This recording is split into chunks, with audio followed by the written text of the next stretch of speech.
Hello guys, मैं आपका स्वागत करता हूं एक ऐसे चैनल में, एक ऐसे यूट्यूब चैनल में कि जहां पर आप घर बैठे इंग्लिश सीख सकते हैं।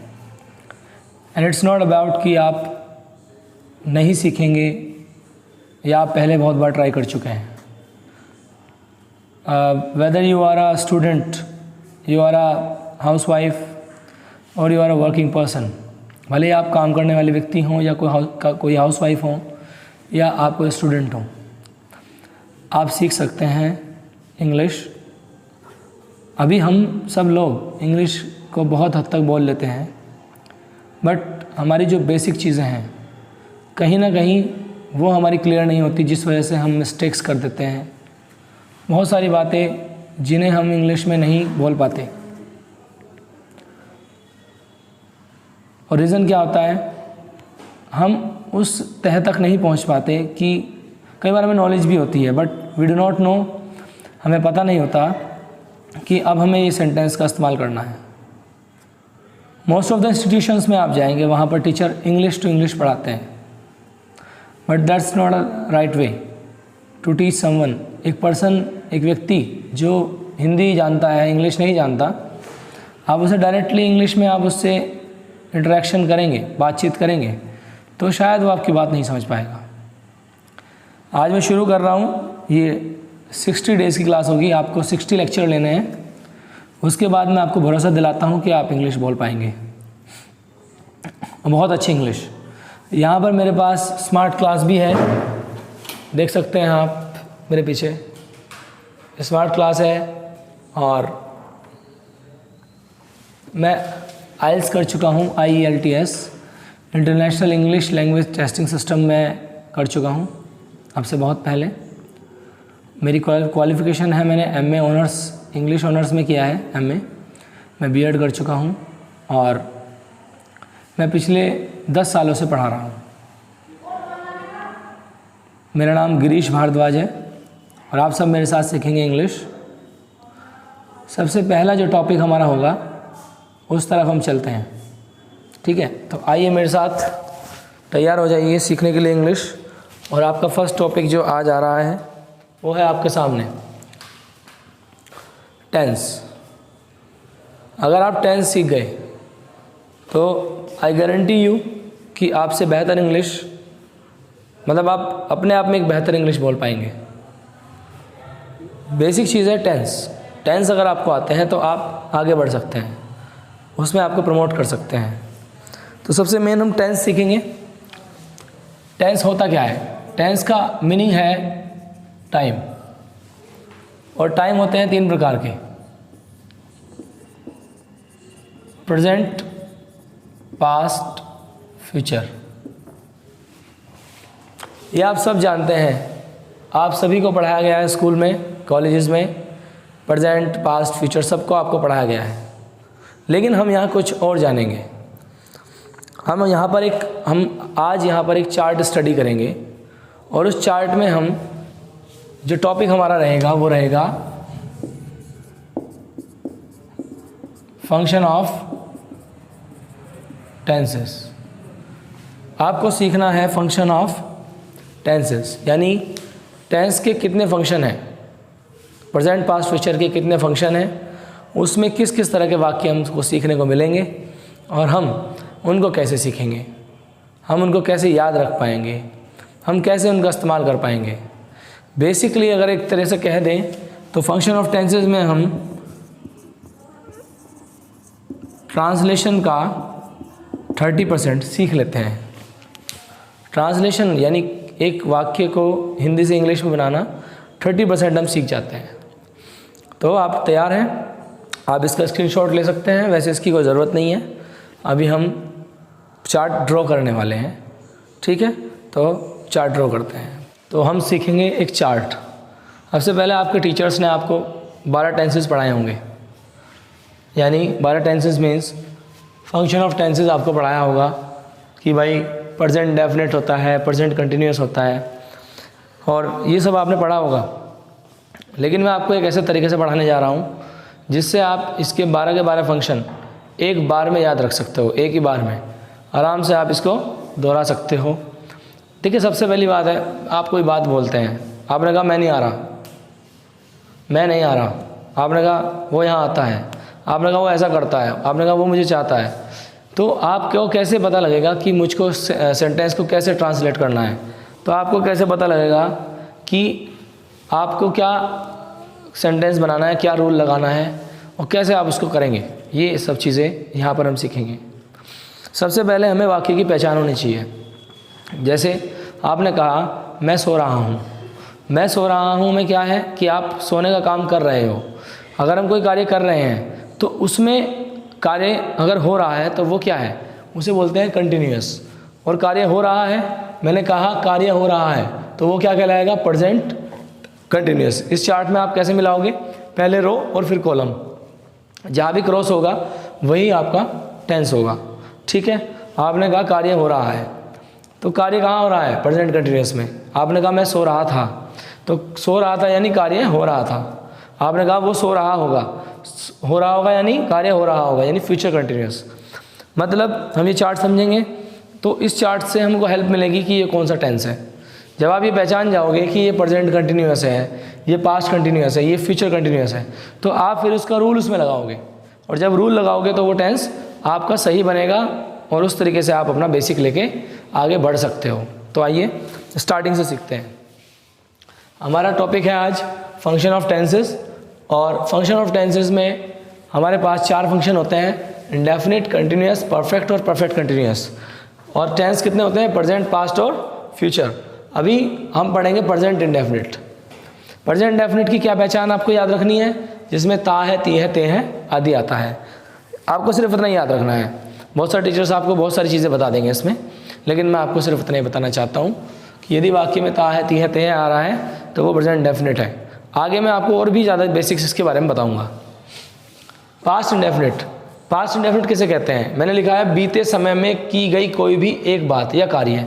यदि बीते समय में आपने कोई एक काम किया हो, बीता समय जैसे कल, जैसे परसों, जैसे 2 दिन पहले, जैसे 2 साल पहले, जैसे 1 हफ्ता पहले, जैसे आज सुबह, जैसे आज दोपहर, जैसे 2 घंटे पहले, ये सब क्या हैं, बीते हुए समय है। ठीक है, जैसे लास्ट टाइम बोल सकते हो, पिछला समय, लास्ट वीक, पिछला हफ्ता, और 2 डेज बैक, 2 दिन पहले, बिफोर 2 डेज, 2 दिन पहले, 3 डेज एगो, अब से 2 दिन पहले। ये सब हम सीखेंगे आगे। लेकिन बीता हुआ समय कहते कैसे हैं, जो बीत चुका। उस समय में आपने कोई भी एक काम किया, जैसे कोई भी एक काम, आपने कहा मैंने सुबह नाश्ता किया था, तो नाश्ता आपने किया तो आपने एक ही काम किया, सिर्फ नाश्ता करने का, दूसरा काम आपने नहीं किया। और कब किया एक काम आपने, बीते समय में, तो ये क्या कहलाएगा, पास्ट इंडेफिनिट। अब इसे हम समझ रहे हैं क्यों, क्योंकि अब जब पास्ट इंडेफिनिट है वाक्य, तो हमें रूल कौन सा लगाना है, पास्ट इंडेफिनिट ही लगाना है।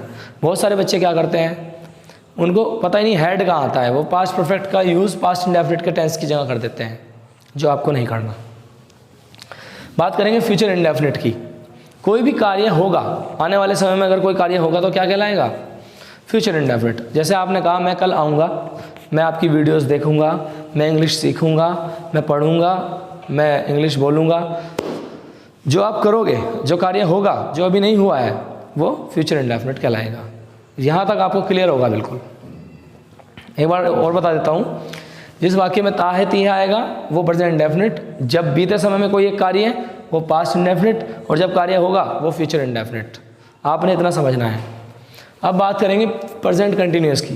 प्रेजेंट कंटिन्यूअस में क्या आएगा, कार्य हो रहा है। अगर कार्य हो रहा है, जैसे मैं पढ़ा रहा हूँ, आप देख रहे हैं, मैं सोच रहा हूँ, आप समझ रहे हैं, तो ये इसमें क्या है, ये सब चीज़ें हो रही हैं, हाल फिलहाल में हो रही हैं, इस समय हो रही हैं, तो इसलिए ये क्या कहलाएगा, प्रेजेंट कंटिन्यूअस कहलाएगा। ठीक, आपने कहा वो सो रहा था, यदि कोई कार्य हो रहा था तो पास्ट कंटिन्यूअस, और यदि कोई कार्य हो रहा होगा तो फ्यूचर कंटिन्यूअस आपको समझना है। जैसे आपने कहा राम सो रहा होगा, तो इसमें कार्य क्या है, कार्य हो रहा होगा, तो कार्य हो रहा होगा तो क्या होगा, फ्यूचर कंटिन्यूअस। ऐसे आपको चार्ट में देखना है, रो और कॉलम, लाइन और खंबा, रो और कॉलम आपको देखना है। ठीक है, अभी परफेक्ट में आते हैं। कोई काम हो चुका है, कोई भी काम हो चुका है, या कोई भी महत्वपूर्ण कार्य है, अगर हो जाए तो प्रेजेंट परफेक्ट होता है। जैसे आपने कहा लाइट आ गई है, मैं पास हो गया हूँ, मैंने खाना खा लिया है, राम चला गया है, पापा आ गए हैं, मम्मी सो गई है, ये सब कार्य हैं जिसमें कार्य पूरा हो चुका है, तो वो प्रेजेंट परफेक्ट होगा, कार्य हो चुका है। जब दो बातें एक साथ होंगी, बीते समय में दो बातें एक साथ, तब क्या होगा? Past perfect. हमने पढ़ा था पास्ट इंडेफिनिट, इसमें एक काम हो रहा था, लेकिन पास्ट परफेक्ट में कितने काम होंगे? दो काम होंगे। पास्ट इंडेफिनिट में एक काम हो रहा था, पास्ट परफेक्ट में दो काम एक साथ होंगे, यही इनका अंतर है। मैंने सुबह नाश्ता किया था, ये होगा पास्ट इंडेफिनिट। मैंने तुम्हारे आने से पहले नाश्ता किया था, ये होगा पास्ट परफेक्ट, क्योंकि इसमें दो कार्य हुए। तुम्हारे आने से पहले यानी तुम आए और मैंने नाश्ता किया, तो दो काम एक साथ हुए। जैसे आप सभी ने पढ़ा होगा स्कूल में, डॉक्टर के आने से पहले मरीज मर चुका था, तो वहाँ पर आपको ये सब क्लियर हो जाएगा। ठीक है, आगे हम पढ़ेंगे। अभी आपको सिर्फ पहला पॉइंट है आइडेंटिफिकेशन। मैं आपको स्टेप बताऊंगा, किन स्टेप से आपको चलना है। कोई भी वाक्य है, हिंदी में लिखा है, आपको उसकी इंग्लिश बनानी है। डायरेक्ट आप उसकी इंग्लिश नहीं बना सकते, वो क्या स्टेप है मैं आपको बताऊंगा। ठीक है, तो समझिए। अब आइए फ्यूचर परफेक्ट। आने वाले समय में कार्य का आने वाले समय में पूरा होने की उम्मीद करना। यदि कोई कार्य है, उसका आने वाले समय में पूरा होने की आप उम्मीद कर रहे हो, जैसे आपने कहा अब तक राहुल सो चुका होगा, ठीक है, या कल शाम 5 बजे तक हम दिल्ली पहुंच चुके होंगे। हम एक उम्मीद कर रहे हैं कि कल ऐसा हो चुका होगा, या अब तक ऐसा हो चुका होगा, या तब तक ऐसा हो चुका होगा। सिर्फ उम्मीद कर रहे हैं किसी कार्य के पूरा होने की। ठीक है, तो वो क्या होगा? फ्यूचर परफेक्ट होगा। ठीक है, आगे इसके बारे में पढ़ेंगे और डीपली। अभी परफेक्ट कंटिन्यूअस पे आ जाइए। यदि कार्य समय के साथ हो रहा है, जैसे आपने कहा मैं 2 घंटे से पढ़ रहा हूँ, 2 घंटे से पढ़ रहा हूँ, यानी कुछ तो आप पढ़ चुके और कुछ आप पढ़ रहे हो। इसका नाम परफेक्ट कंटिन्यूअस इसीलिए है कि कुछ काम हो चुका है और कुछ काम चल रहा है। कार्य हो चुका है इसलिए परफेक्ट, और कुछ काम चल रहा है इसलिए कंटिन्यूअस, इसलिए दोनों का रूप है, इसलिए इसको परफेक्ट कंटिन्यूअस बोलते हैं। अभी कार्य समय के साथ हो रहा है, जैसे मैं 2 घंटे से पढ़ रहा हूँ, या मैं 5 मिनट से पढ़ा रहा हूँ, आप 2 मिनट से देख रहे हैं, वो 2 घंटे से बाहर बैठा है, ये सब क्या है? Perfect continuous. लेकिन कौन सा perfect continuous? Present perfect continuous. यदि कार्य समय के साथ हो रहा है तो प्रेजेंट, हो रहा था तो पास्ट, और हो रहा होगा तो फ्यूचर परफेक्ट कंटिन्यूअस होगा। जैसे वह 2 घंटे से बाहर बैठा था, वो तुम्हारा इंतज़ार, वो कल से तुम्हारा इंतज़ार कर रहा था, तो क्या है कि इसमें समय का जिक्र हुआ है, साथ ही साथ रहा था आया है, इसलिए ये पास्ट परफेक्ट कंटिन्यूअस होगा। यहाँ पे कन्फ्यूज़न हो जाता है बच्चों को। एक सेंटेंस है मैं सो रहा हूँ, मैं सो रहा हूँ, ये प्रेजेंट कंटिन्यूअस है, और मैं 2 घंटे से सो रहा हूँ, ये प्रेजेंट परफेक्ट कंटिन्यूअस है। तो इसलिए इन दोनों का रूल अलग है, ये दोनों वाक्य अलग तरीके से बनेंगे। लेकिन बच्चे क्या करते हैं, इसमें भी आई एम स्लीपिंग का इस्तेमाल करते हैं, मैं सो रहा हूँ मैं, और मैं 2 घंटे से सो रहा हूँ में भी आई एम स्लीपिंग का इस्तेमाल करते हैं, जो कि गलत है। यहाँ पर आई एम स्लीपिंग नहीं, आई हैव बीन स्लीपिंग होगा। सो मैंने आपको ये चार्ट बताया, आप इसका स्क्रीनशॉट ले सकते हैं, और इसको आपने अपनी कॉपी में नोटबुक में उतार लेना है, आपको इसकी ज़रूरत पड़ेगी जब मैं आगे आपको पढ़ाऊँगा। गाइस, मैंने आपको कहा था कि हमें कोई भी टेंस, आपके माइंड में कुछ भी आ सकता है जो आप बोलना चाहते हो। अभी तक आप हिंदी में बोल रहे हो, लेकिन इंग्लिश बोलने का मतलब क्या है कि जो आप हिंदी में बोलना चाह रहे हो, जो आप हिंदी में बोल रहे हो, आप उसे इंग्लिश में बोलना चाहते हो। यदि आप उस वाक्य को इंग्लिश में बोल देते हो तो समझ लीजिए आप इंग्लिश बोलना सीख गए। जैसे यहाँ पर वाक्य देखिए, राम सो रहा है, राम सो रहा है वाक्य है, आपको इसको इंग्लिश में टर्न करना है। तो ऐसे डायरेक्टली आप कर दोगे। सपोज 1-2 वाक्य आपने सीख लिया और आप उसको करने लगे, तो उससे आप कर पाओगे 1-2 वाक्य। लेकिन कुछ वाक्य ऐसे आएंगे जिन्हें आप नहीं कर पाओगे, जैसे मेरा सोने का मन कर रहा है, ये वाक्य आप ट्रांसलेट नहीं कर पाओगे। ये वाक्य इस वाक्य की तरह नहीं है। क्यों नहीं है? क्योंकि बेटा ये तो आपने सीखा है स्कूल में, आप बना दोगे आई एम स्लीपिंग, लेकिन ये वाक्य आपने स्कूल में नहीं सीखा, इसलिए तो आप इसको बनाने के लिए आपको सीखना पड़ेगा। अब मैं आपको बताने जा रहा हूँ स्टेप। पहला स्टेप क्या है? स्टेप 1, सबसे पहले आपको सीखना है आइडेंटिफाई। जब तक बीमारी को समझोगे नहीं, उसका इलाज कैसे करोगे? तो सबसे पहला स्टेप है आइडेंटिफाई करना, किसी चीज़ को पहचानना कि ये कौन सा वाक्य है। राम सो रहा है, मैंने आपको चार्ट में पढ़ाया था कि यदि कार्य हो रहा है तो उसे क्या कहेंगे, प्रेजेंट कंटिन्यूअस कहेंगे। क्या कहेंगे, प्रेजेंट कंटिन्यूअस। तो ये वाक्य कौन सा हुआ, प्रेजेंट कंटिन्यूअस। मान लेते हैं कि आपने पहचान लिया कि ये वाक्य प्रेजेंट कंटिन्यूअस है। मान लीजिए कि आपने पहचान लिया, मैंने आपको चार्ट पढ़ाया, उसके अकॉर्डिंग आपने पहचान लिया कि ये वाक्य प्रेजेंट कंटिन्यूअस है। तो अब आपको इसका रूल पता होना चाहिए। इसका रूल आपको पता होना चाहिए, ये आपको याद करना होगा। Subject plus is am are plus verb की first form ING plus object. Subject plus is am are plus verb की first form ING plus object. Subject क्या होता है, जो कार्य करता है। हेल्पिंग वर्ब क्या होती है, जो सहायता करती है, जिसका कोई कार्य नहीं होता, सहायता करती है वाक्य को जोड़ने में, सब्जेक्ट को वर्ब से जोड़ने में, काम करने वाले को काम से जोड़ने में सहायता करती है। और ऑब्जेक्ट क्या होता है, जो कुछ नहीं करता, यानी वस्तु। राम सो रहा है, इस वाक्य में सोना एक काम है, यानी एक वर्ब है। क्या है, वर्ब। राम एक सब्जेक्ट है, यानी कौन है, काम करने वाला, काम करने वाला।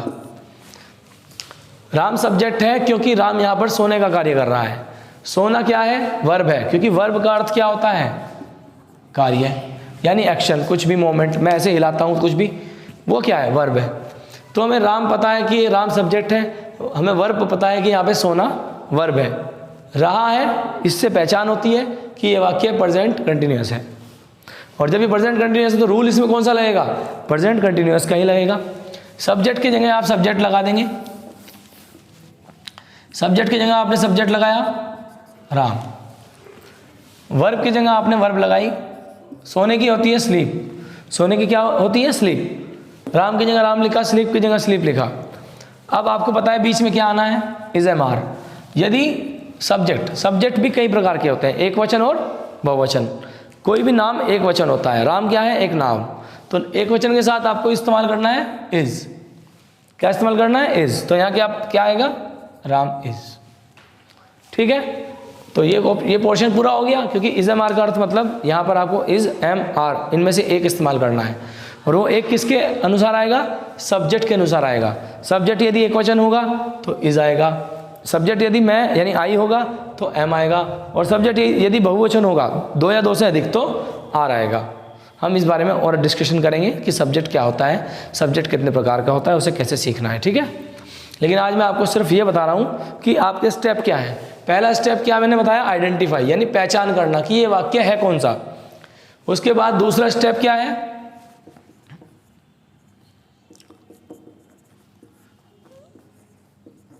रूल आपके याद होना चाहिए। दूसरा स्टेप क्या है, rule.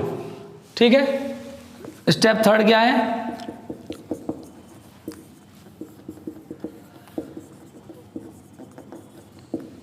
Fix the rule. Rule को लगाना, फिक्स करना, उसमें सब्जेक्ट की जगह सब्जेक्ट लगाना, वर्ब की जगह वर्ब लगाना, ऑब्जेक्ट की जगह ऑब्जेक्ट लगाना, हेल्पिंग वर्ब की जगह हेल्पिंग वर्ब लगाना, सही से लगाना, सही सब्जेक्ट के साथ सही हेल्पिंग वर्ब लगाना, वर्ब का सही रूप रखना, ये बहुत ज़रूरी है। एक बार सीख जाओगे यूँ, फिर चुटकियों में आप इंग्लिश बोलना शुरू कर दोगे। बस बच्चे यहीं पर थोड़ा क्या करते हैं, लापरवाही कर देते हैं, डायरेक्ट इंग्लिश बोलने की कोशिश करते हैं। किसी इंस्टीट्यूट में जाते हैं, वहाँ पर पहले ही दिन उनको 2-4 वाक्य बता देते हैं कि भाई ऐसे बोलो, बच्चा बोलने लगता है, तो बच्चा अपने आप को बहुत कॉन्फिडेंस फील करता है, जबकि ऐसा नहीं है। बाद में आगे चलने पर वो बच्चा कहीं भी इंग्लिश नहीं बोल पाता। तो राम इज़, यहाँ पे वर्ब में क्या लगाना है, आईएनजी। वर्ब आपने लगा दी, लेकिन इसमें आपने आईएनजी नहीं लगाया, तो वो लगा दीजिए, राम इज़ स्लीपिंग। ऑब्जेक्ट, यहाँ पर वस्तु है ही नहीं, राम क्या है, सब्जेक्ट, सोना क्या है, वर्ब। रहा है, कोई वस्तु तो नहीं है। रहा है, वस्तु कैसे होती है, जैसे घर, दुकान, स्टूल, चेयर, कुछ भी हो सकता है कोई वस्तु, लेकिन ये रहा है तो कोई वस्तु नहीं है, तो यहाँ पर कोई ऑब्जेक्ट नहीं है। तो वाक्य की इंग्लिश क्या होगी, राम इज स्लीपिंग। क्या होगी, राम इज स्लीपिंग। ठीक है, तो वाक्य कैसे बना, सबसे पहले हमने क्या किया, पहचान की, आइडेंटिफाई किया वाक्य को। उसके बाद हमने क्या किया, उसका रूल लगाया। उसके बाद उसके रूल में जो चीज़ें लगाने की थी, सब्जेक्ट की जगह सब्जेक्ट, हेल्पिंग वर्ब की जगह हेल्पिंग वर्ब, वर्ब की जगह वर्ब हमने लगाई। और इस तरह से हम सीख गए। तो स्टेप हमारे कितने हुए, 1, 2 और 3। हमें 3 स्टेप्स, केवल 3 स्टेप्स की आवश्यकता है। कोई भी वाक्य आपके मन में है आप उसे बोलो, आप उसको बना सकते हो। मेरे YouTube चैनल में नीचे आप कमेंट कर दीजिए, कोई वाक्य आपसे ट्रांसलेट नहीं होता है इंग्लिश में, तो आप उसको नीचे कमेंट कर दो, मैं आपको उसको बनाना सिखाऊंगा। अब बड़े आसानी से आप सीख जाओगे। ठीक है गाइस, तो हम अभी स्टार्ट करेंगे। पहला टेंस हमारा जो है प्रेजेंट इंडेफिनिट से हम स्टार्ट करेंगे। ये प्रेजेंट कंटिन्यूअस मैंने सिर्फ आपको समझाने के लिए शुरू किया था। अब हम स्टार्ट करेंगे present indefinite, past indefinite, future indefinite. पहले हम तीनों का इंडेफिनिट करेंगे, फिर तीनों का कंटिन्यूअस करेंगे, फिर तीनों का परफेक्ट करेंगे और फिर तीनों का परफेक्ट कंटिन्यूअस करेंगे। इतना सब करने के बाद हम इंग्लिश बोलना शुरू करेंगे। 2-4 दिन की क्लासेस होने के बाद फिर हम आपको आगे नई चीज़ें सिखाएंगे। फिलहाल हम जो चाहते हैं आपको कि ये फंक्शन ऑफ टेंसेस के आधार पर, बेस पर आप जितना बोल सकते हैं आप उतना बोल पाएँ। अभी हम सीखेंगे प्रेजेंट इंडेफिनिट। पहला हमारा स्टेप होगा, इस तरह से हम एक एक करके सीखते चले जाएंगे। तो आज हम सीख रहे हैं प्रेजेंट इंडेफिनिट। ठीक है, जैसे कि हमने पढ़ा चार्ट में, जिस वाक्य के अंत में ता है, ती है, ते हैं आते हैं वो प्रेजेंट इंडेफिनिट होता है। तो पहले तो हम अपनी बात को यहीं तक रखते हैं और सीखते हैं। जैसे हमने कहा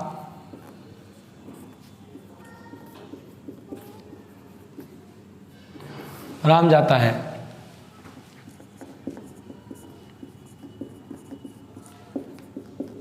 जब मेरी बात आती है। इस वाक्य में भी ती है आया है और इस वाक्य में ता है आया है। तो हमें यहाँ पता लग रहा है कि ये दोनों वाक्य क्या है, प्रेजेंट इंडेफिनिट है। कैसे पता लगा हमें, वाक्य के अंत में ता है, ती है, इसलिए ये वाक्य क्या हुआ, प्रेजेंट इंडेफिनिट हुआ। तो पहचान कर ली हमने। पहला स्टेप क्या था, आइडेंटिफाई करना, पहचान करना, वो हमने कर लिया। दूसरा स्टेप क्या है, रूल। तो बेटा प्रेजेंट इंडेफिनिट का रूल मैं आपको लिखवा रहा हूँ, इसको याद करना है आपको। रूल है सब्जेक्ट प्लस वर्ब की फर्स्ट फॉर्म एस या E S plus object. Subject आएगा, उसके साथ वर्ब आएगी। वर्ब में एस या ई एस तब लगेगा जब सब्जेक्ट एक वचन होगा। सब्जेक्ट एक वचन कौन कौन से हैं, जैसे ही, शी, इट या कोई भी नाम, दिस, दैट, ये सब क्या है, एक वचन है। आई क्या है, बहुवचन है। यू क्या है, बहुवचन है। वी क्या है, बहुवचन है। दे क्या है, बहुवचन है।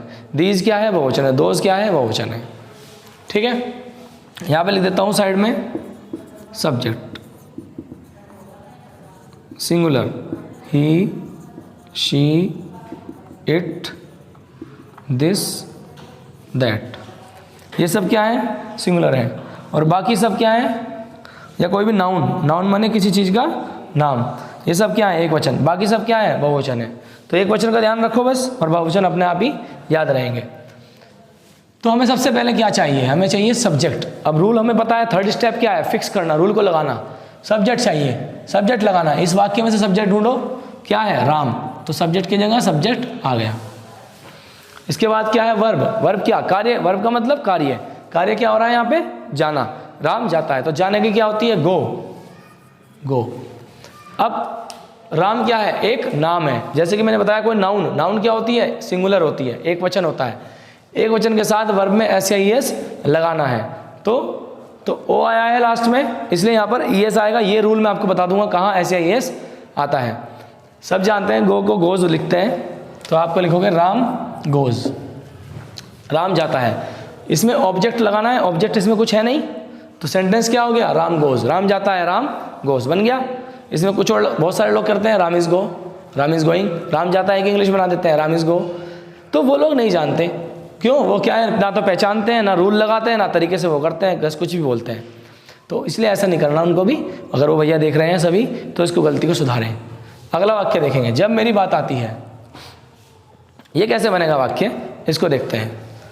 देखिए, जब मेरी बात आती है, मेरी बात क्या है, यहाँ पर वस्तु है, मेरी बात आती है।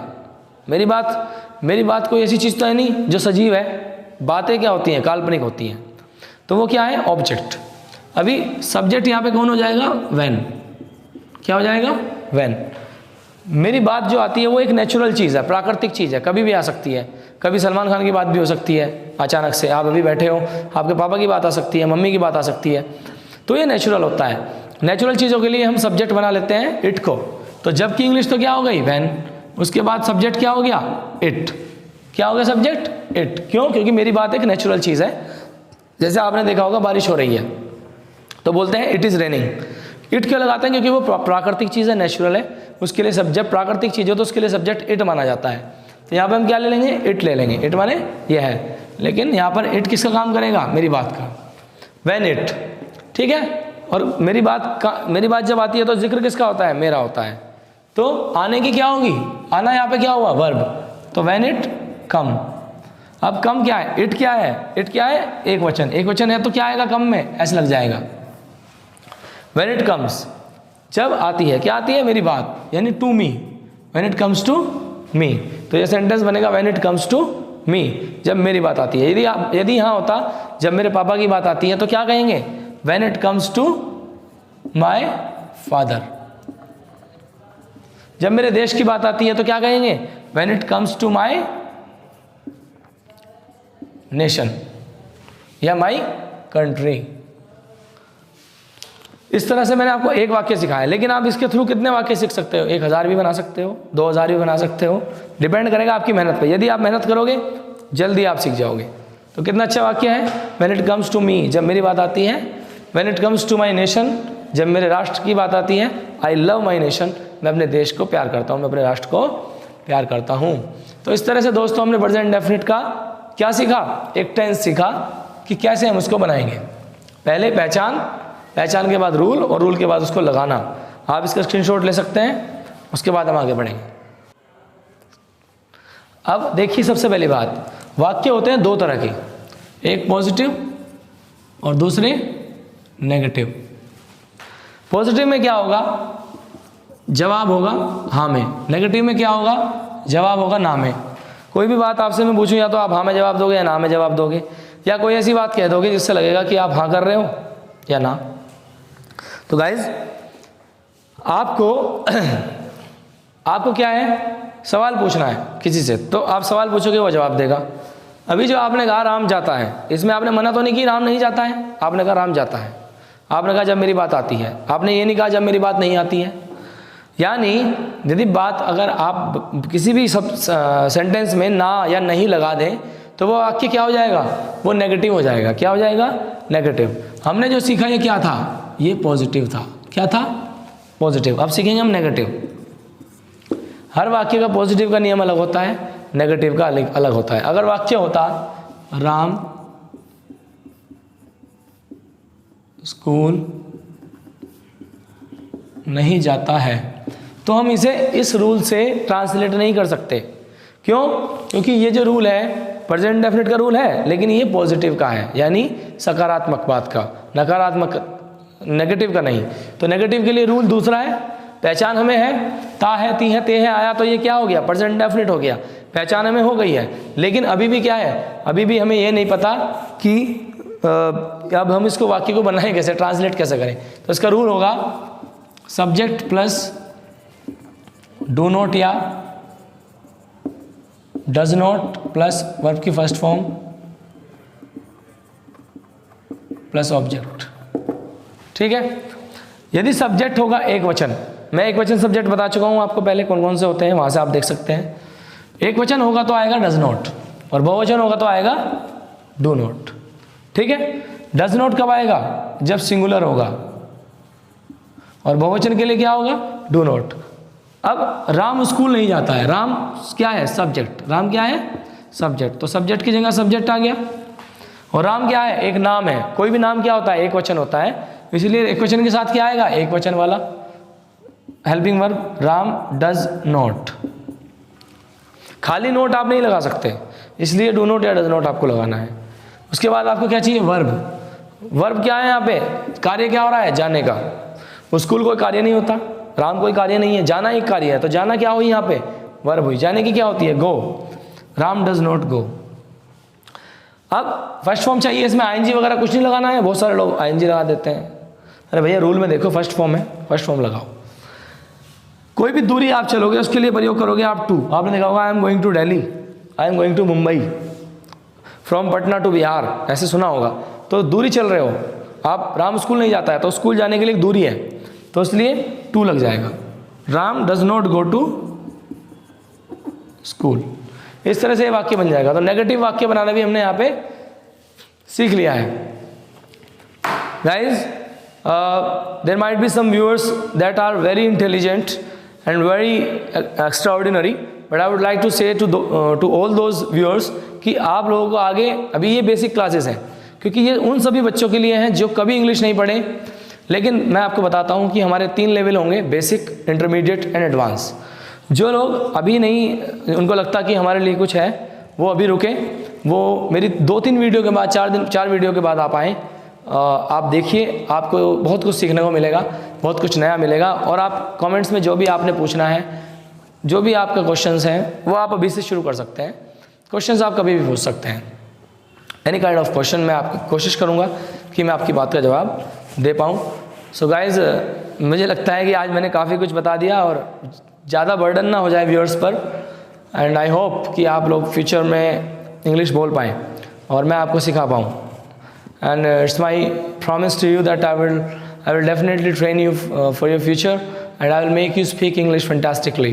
So all the guys, have a nice day and watch it, share it, like it, keep it. And the main thing is this, the main thing is that please make your notes and please watch this video carefully. If you have any problem regarding this, अगर आपको कोई भी problem आती है इससे संबंधित, तो आप मुझसे कमेंट्स में लिख के भेजिए और मैं आपको उसका रिप्लाई करूंगा। जो भी चीज़ आपको नहीं समझ में आएगी, मैं आपको दोबारा भी यहाँ पर पढ़ाने के लिए तैयार हूँ। और तरीके से भी पढ़ाया जा सकता है, और तरीके से भी समझाया जा सकता है, but it was my first day, so I did not work very much, I did not pressurise my topics, but I gave my 100% to understand, to make you understand, जिससे आप समझ पाओ। मैंने काफ़ी कोशिश की है, काफ़ी हद तक कोशिश की है। आप सभी लोग पढ़िए और देखिए, और वो लोग ज़रूर पढ़िए जिनका बेसिक कमज़ोर है, अपना बेसिक इम्प्रूव कीजिए। Thank you.